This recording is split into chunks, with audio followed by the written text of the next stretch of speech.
Hi friends, I'm Ammunizers. You can also call me Marcus.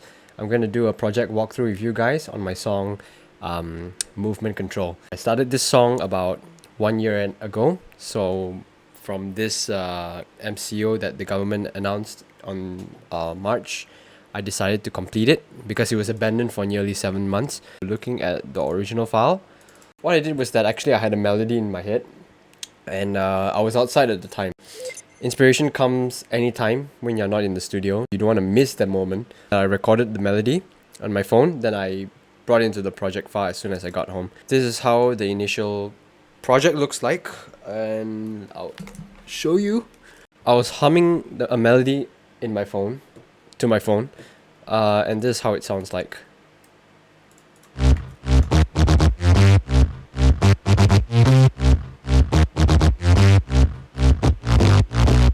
Just this melody alone, I feel that I can make a song with it. Usually, yeah, that's how we producers start. I mean, we have a melody in our head and we lay it down. So it all depends whether we want to continue it or not. That's the reason why there's a saying that we have tons of unfinished projects and we just leave it and start a new one, when actually we should finish the ones that have not been completed. In this case, this is one of them. That's the melody, and I knew how the song was going to progress. I've added a kick and clap together with open hi-hats. Sounds like this.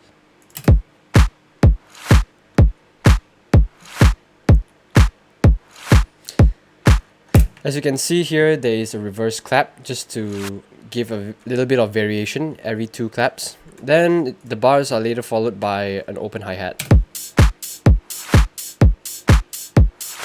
It gives this sucking effect or bouncing effect. Like it makes you feel like you want to move your body and dance together with the melody.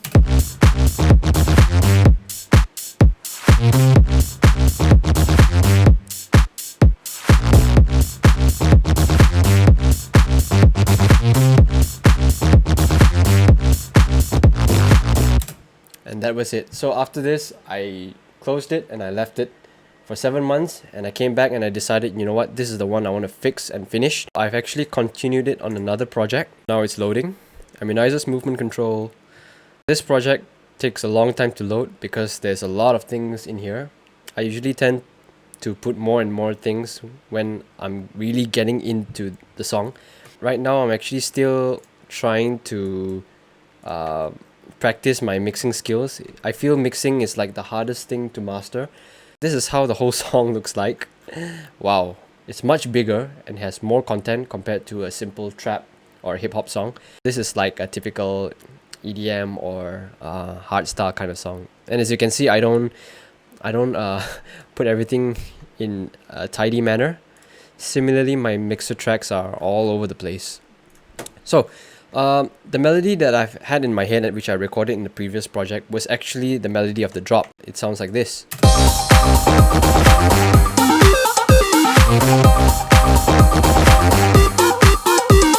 That's the melody. We start from the beginning, from left to right. The kick and claps are exactly the same as the project before.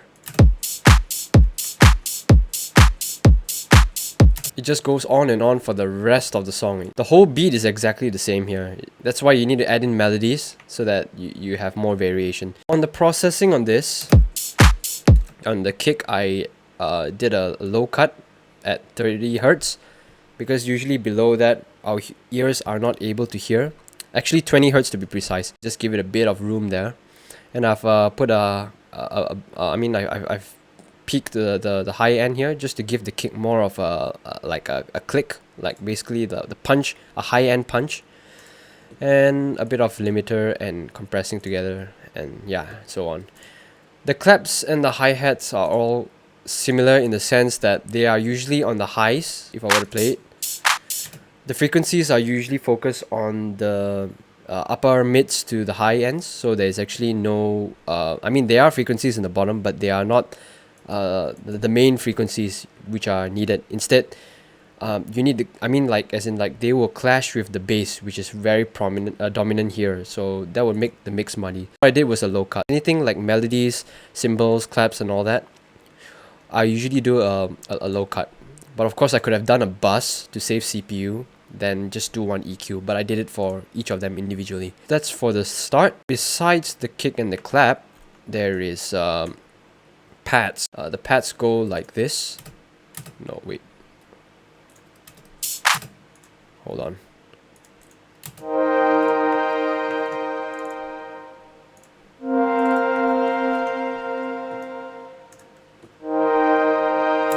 And I have another one, an arpeggiator.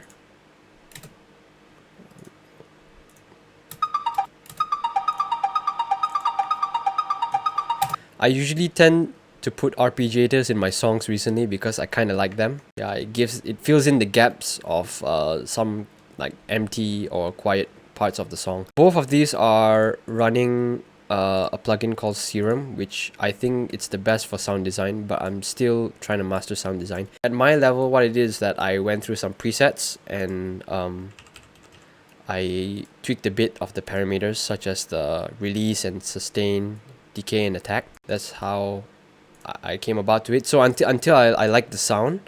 So yeah, these two are the main components of the start besides the kick and the clap.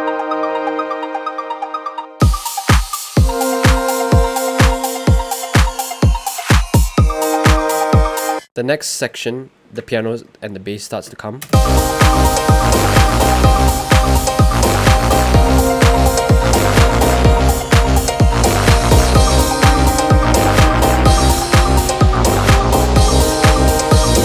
This bass is actually like the main melody of the song, so it comes right here. It sounds like this. Such a simple melody. It's actually a loop of the first portion of the melody that I've hummed. And what did I use for the bass? I used Flex, which was a free. No, I mean it's basically like a sampler kind of. I don't know. It's like, what can I say? It's like FL's version of Nexus. The sample library. This came out in the update, I think a few months back. It's pretty good. They have a lot of things like pianos and strings and all that. I purchased one pack called Synthesizer Science. I just went through the samples and I chose this one. There was a lot of processing on this bass. Before the processing, this is what the bass sounded like. You can feel that there's actually a lot of like high-end rumble and like a lot of buzz, which was and also there was not much like oomph to it. Let's just go by one on what I did for the bass, because the bass, this part is the most important part of the song. I use FL's Pretty Fast Disc, which is a kind of like a limiting distortion kind of plugin. Before it, again, without any effects. When after I put the Pretty Fast Disc, you can see it sounds much more fatter. There's actually a huge difference now. The rest of it was just equalizing and yeah, a bit of side chaining and all that. But again, we'll go through one by one. I'm not really sure what wave shaper is, but what I do as a producer is that I keep turning knobs and doing some things until it sounds good. But of course, music theory is very important. Another kind of like distortion and limiting kind of a plugin. Is there a difference? So you can see it sounds way fatter, much more fatter now compared to when it was turned off. On. Yep. Okay, the next plugin is Kickstart, which is by Nicky Romero. It's kind of reasonable. I think about what, $14 US. It's basically a sidechain plugin. What's happening here is that it's cutting off the first 1/3 of the beat, because this is where the kick breathes, as in like this is where the thump of the kick happens. You don't want the bass to collide with the kick. Therefore, I set a preset in such a way where this kind of 1/3 of the length is good enough, and it gives that nice sucking effect compared to when it was turned off. So you can see the bass comes in very hard, and there's no room for the kick to breathe there. Then I use an equalizer similarly, because it's a bass. I didn't cut off too much, so I went about 40 Hertz. Then I dip a bit of the upper lows and the mid highs, maybe just to clear up some mud. But again, EQing, there's no specific rule. You need to know at least where where like the frequencies which are not really that good, what would I say, resonating frequencies, yeah, those you will tell by listening with experience after some time. I thought it was a bit muddy there, so I reduced it.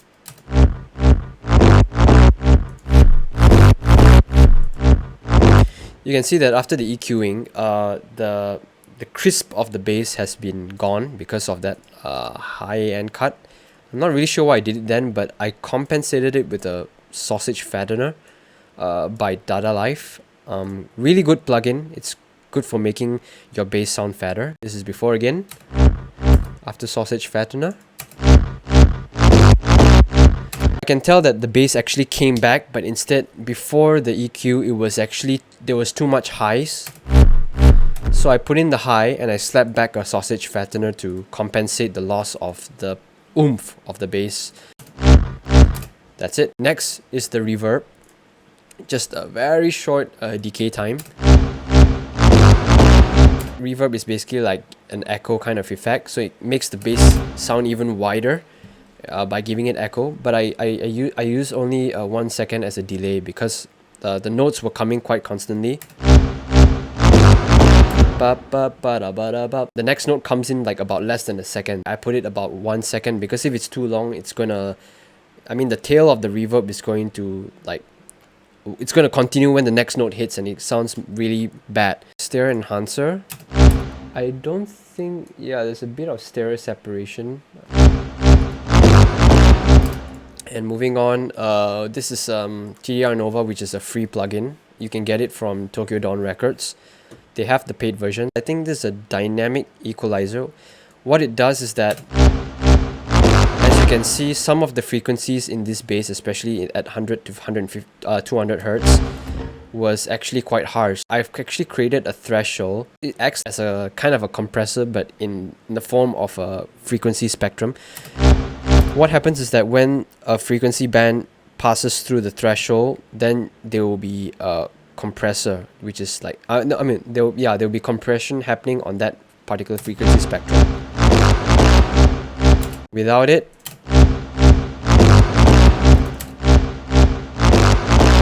I'm not sure if you can hear it, but if you do, especially with headphones and good speakers, you can tell that actually before this, the bass is quite harsh, and after enabling the dynamic equalizer,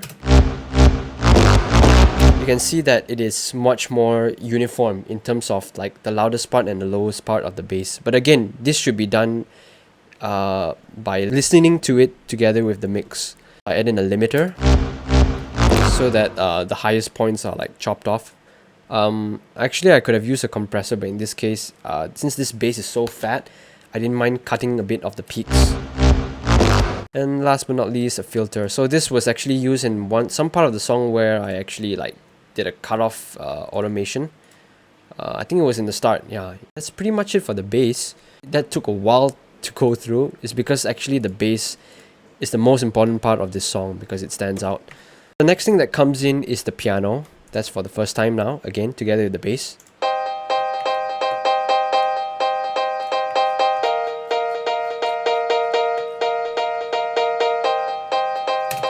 Again, it acts as like, basically it fills up the song because in this bar we are actually going into the break. I wanted to add more so it sounds fuller. For this piano, I am using direct wave. I did purchase some of the packs from FL Studio image line itself. I just picked a piano.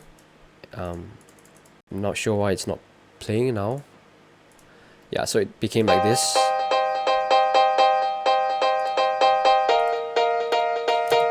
Piano processing delay. Without the delay, let me just turn this off quickly. It's gonna sound really dry.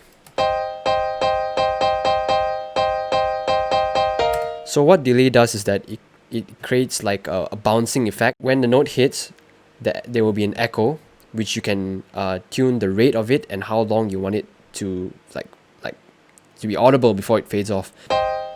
When I turn it on, you can hear it bounces after I stop. Dun, dun, dun, dun, dun, dun, dun, dun. Instead, if I turn it off, it just becomes just that one. Dun, dun, dun, dun, dun. Yeah, so that kind of like fills up the gap between each note hitting in the piano. Again, reverb just to make it wider. I'm using FL Studio's Reverb 2. Again, with a very small decay because the note in between notes, they are very short. This effect, I think it's... There was an automation that actually turned this knob to make it like 8-bit kind of sound, but that was just to make the song more interesting. Yeah, balance filter, same thing. Put a filter because I think towards the break there was a cutoff. And last but not least, EQ, cut off the lows. There was a bit of a harsh frequency here. I cut that off and I cut off the highs because this is where the crash cymbals and the hi-hats usually they breathe.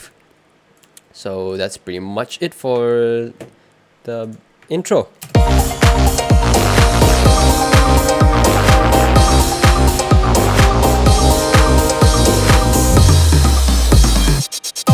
Apart from that, I use a lot of samples. Samples meaning like crashes, ambient noises, engines, engines, any kind of sound which can fill the gap in the song. For example, if I were to play a sub, there's one here. Yeah, and there's a reverse piano. I recorded the first note of the piano with a very high reverb time, and I reversed it. So you have this effect before like the piano kicks in. Let me just mute the rest and just play this one for you.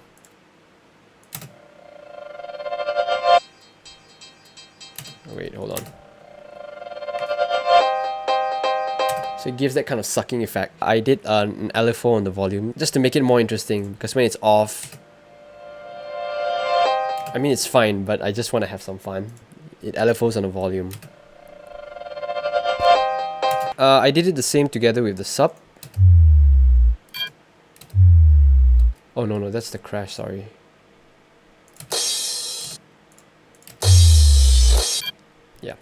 Yeah, speaking about ambient noises, examples are like this. I think it's just a sample of a bell being hit, just chuck it in there. And of course there's some toms.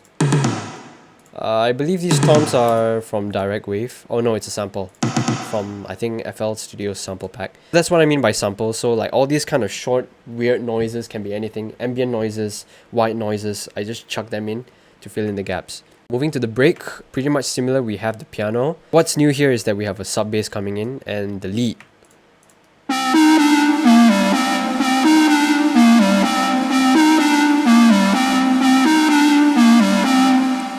This lead was created in my favorite plugin for hardstyle, Silent One. This is a preset again.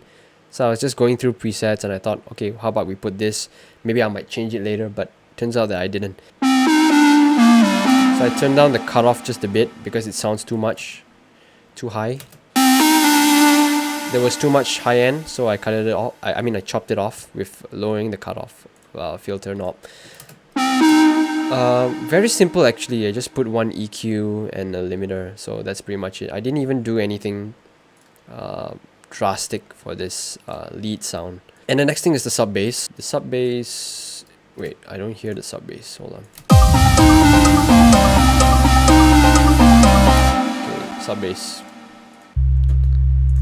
You may not be able to hear this in your speakerphone or a laptop, but you need to put on headphones or have good speakers. I mean like big size speakers in order to hear this.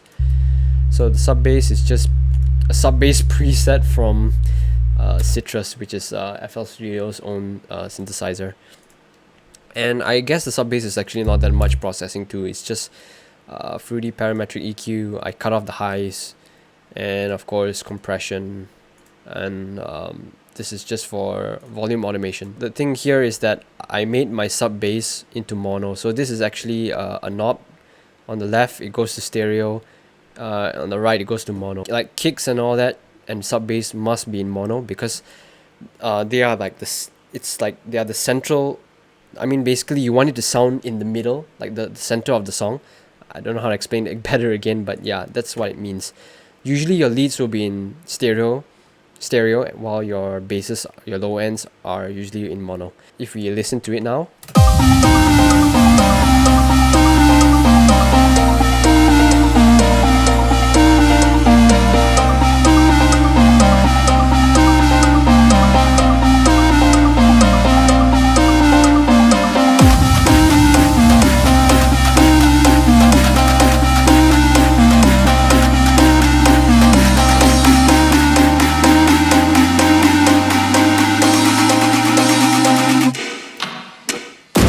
For the build up, I actually chopped the piano into like many sections, so it repeats. That's what typical EDM or dance drops they do. There's actually nothing new here. It's like everything is on a loop.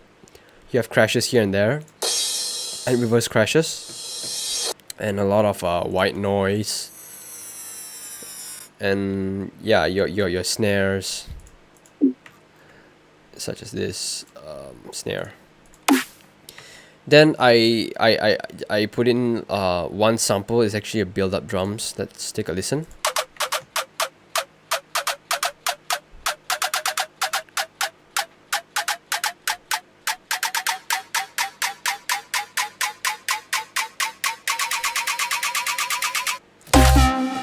This one was from the Cymatics sample pack. You can get it for free. I didn't make this on my own. It's just a sample that I pull off. Impact is also another sample. So it gives that kind of like oof kind of a feeling. This silence before the drop. This is the sound of a gun cocking, and this is the sound of a sniper, which I sampled from a game called Shadowgun Legends. Sniper sounds, because the real I don't know, I was playing the game at the time. I mean, I could just download it anywhere. So moving to the drop, the most fun part of the song. A lot of things are new here. Let's go one by one, but first let's just take a listen to the first 8 bars.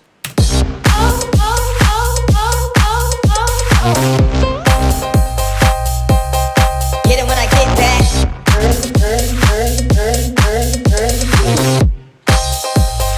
Welcome to hell, bitch. What's new here? Of course, you hear vocals. You also hear more variations of the sound. So you can tell that like I am going. Let me just turn off the vocals first.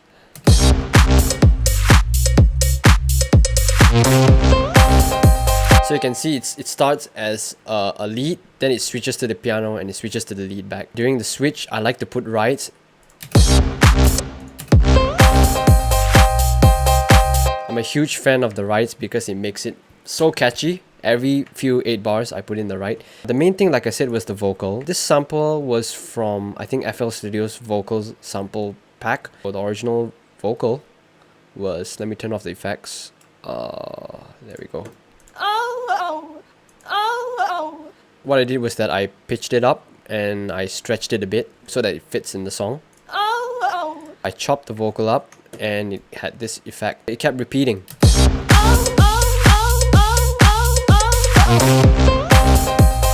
For the vocal processing, yeah, there's quite a lot here. So I just slapped in a Camel Crusher, which was an old school plugin. I mean, you can get it for free now, but this company is no longer around. It's actually a distortion, compression / limiting plugin. So it makes the vocal much more fuller. I put a stereo enhancer. I don't think this is doing anything. I made the vocal much like crispier and louder with the Camel Crusher, and I add stereo enhancer. Then a bit of reverb again, not too much decay time, in this case 0.6. The vocals had to be sidechained because they were hitting at the same note as, hitting at the same time as the kick.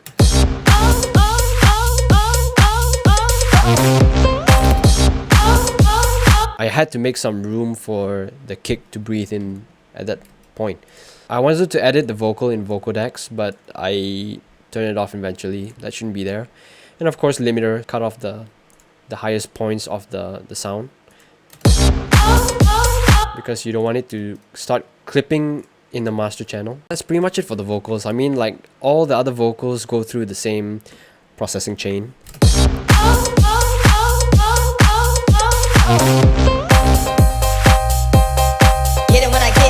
This is a sample from, I think, Cymatics. One thing I like about this part is that you can hear, it's very subtle, but you can hear the piano like pitching up. I added a note at C, then I put a pitch bend to G. It sounds like this. Just to create more variation so that the track does not sound that boring. Okay, the next bar, which is, there's another sample here. Welcome to hell. Welcome to hell, bitch. This one was sampled from Nothing to Lose, starring Tim Robbins and Martin Lawrence. That's one of my favorite movies when I was young. Martin Lawrence is a real funny guy. You should go check him out. So I just Took his vocals. I hope it's okay. The next 8 bars. Cut. So this part is more like it's like a kind of a timeout in the song. Like, hold up.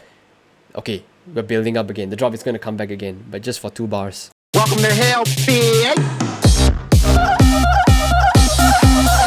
Cut. Instead of like, welcome to hell, boom, boom, boom, starting again, you stop it there for a while, and then the crowd is like, whoa, where's the drop? Then the drop comes back again. Oh, that kind of feeling. Cut. There's another vocal here. Let's hear the original. That sounds weird. Let me turn off this. That's really weird. Let's hear what the original sounds like.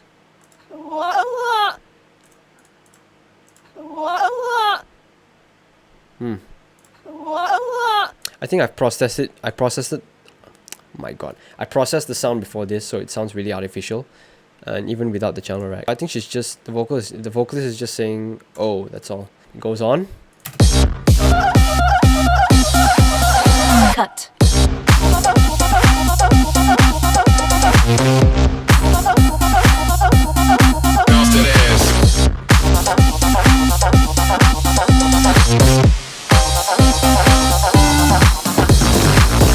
Same thing, we have Bounce that ass. Bounce That sample from Cymatics. From this point onwards, the original melody was like hummed in my head before I recorded it. This was the part, so it switches to this kind of rhythm, or what, beat.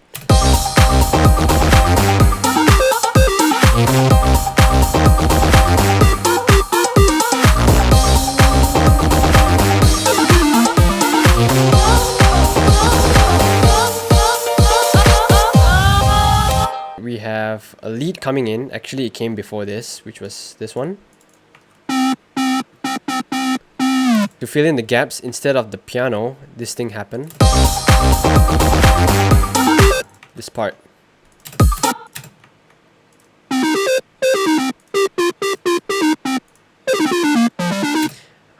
It sounds quite familiar. I just can't get what's the name of that song, but you know, I'm like, okay, let's just do it. But let me know in the comments if you hear anything that sounds similar to this part.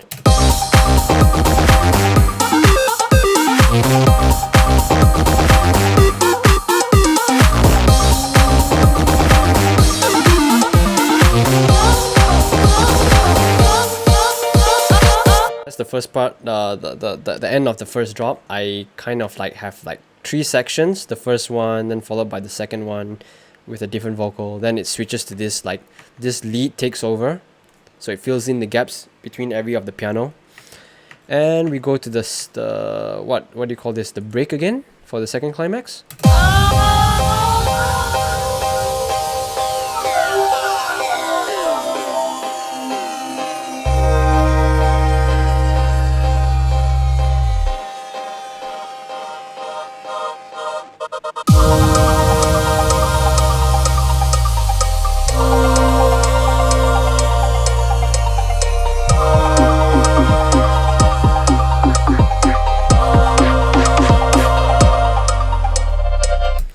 Okay, as I cut off this part, there was actually a vocal that it's the same vocal, but it has been stretched so far.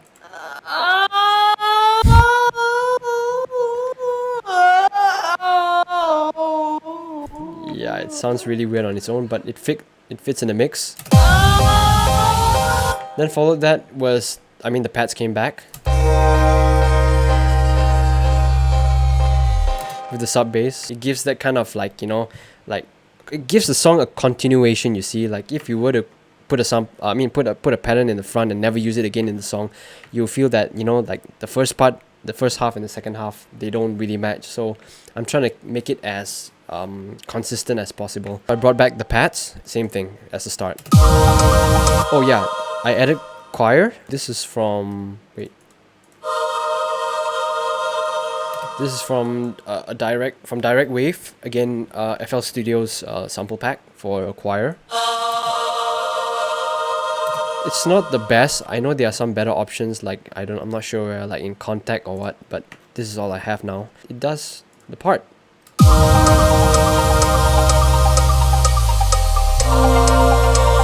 So there's an impact there and the cowbells hitting.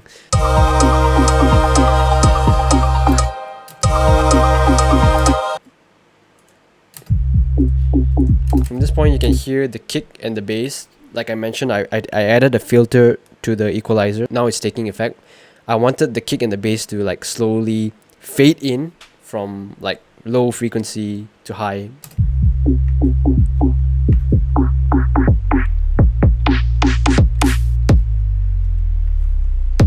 It gives that effect, like for example you are deep in the water and you're going to resurface, then everything sounds clear. You know that I'm not sure if that analogy is good. I hope you get it. Yeah, so it's like, you know, when you're underwater you only hear the low frequencies, and as you go out from the water it just gets clear again. My god. Same thing, I did LFO volume on the piano because the piano was coming back again. The lead comes back, but instead of the previous one, I made it more melodic.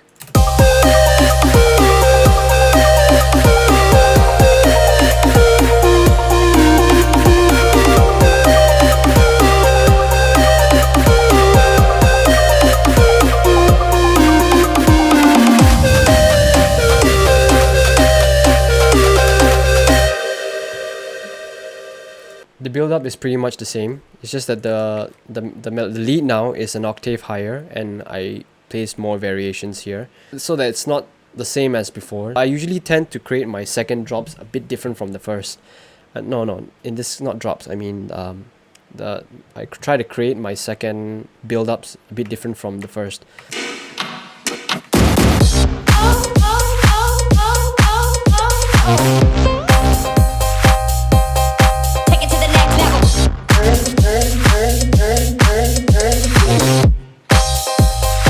You like Girl Scout cookies? Stop.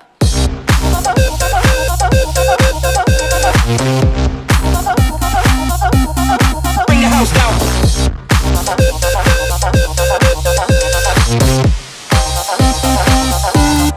So as you heard it, it's exactly the same as the first drop. The only difference here is that I switched the vocal. Now I have another going on here. Take it to the neck. Like previously it was, I think, Bring the House Down, and now it's called Take It to the Next Level. Then I sampled another of Martin Lawrence's Girl Scout Cookies. You like Girl Scout cookies? Again, from the same movie, Nothing to Lose. Every 4 bars, I would change the vocal, and everything else is the same. As we progress to the next part, it's the same. Then I gave 8 bars to do something a bit more unique. It's more like an outro, like an outro, but at the same time, still within the drop, it sounds like this.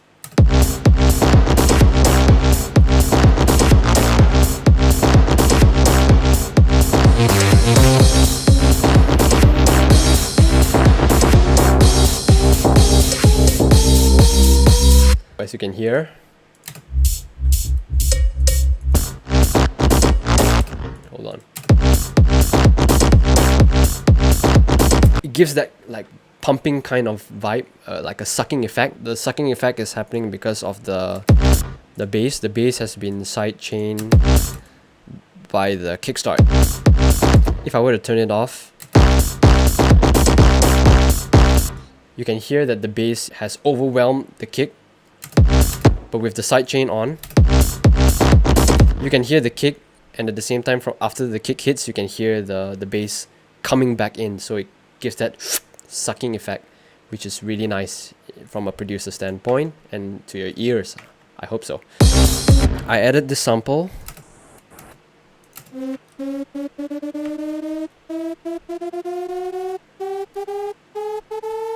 A long sample, but I chopped it up to make it more catchy. Just this alone, it sounds nice.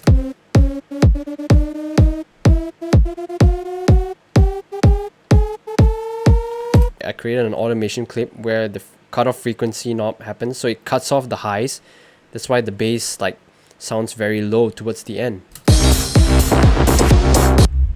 Wait, hold on.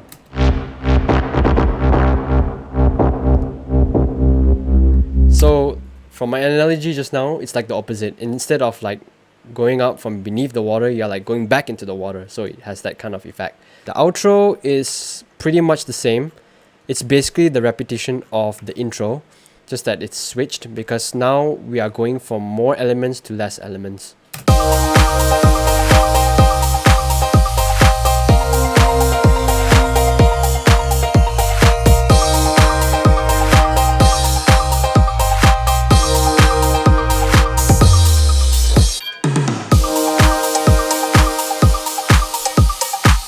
You can hear the bass is gone because the song is about to end.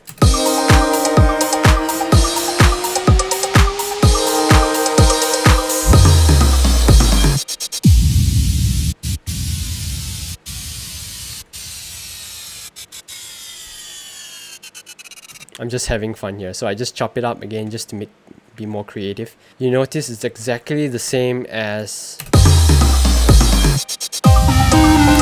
before the drop. That's pretty much it. It's actually quite simple. It's just that it looks big because I keep samples all over the place. There's so much free empty gaps here. I mean, if I utilize every space properly from the top, then it would appear to look less and much neater. So that's it. That's how the project movement control looks like. If you want to take a listen, it's out everywhere. You can go stream it. Apple Music, Spotify. It's also on my YouTube channel. I hope you enjoyed this video. It's my first time doing it, and share it to everyone. Thank you. See you again.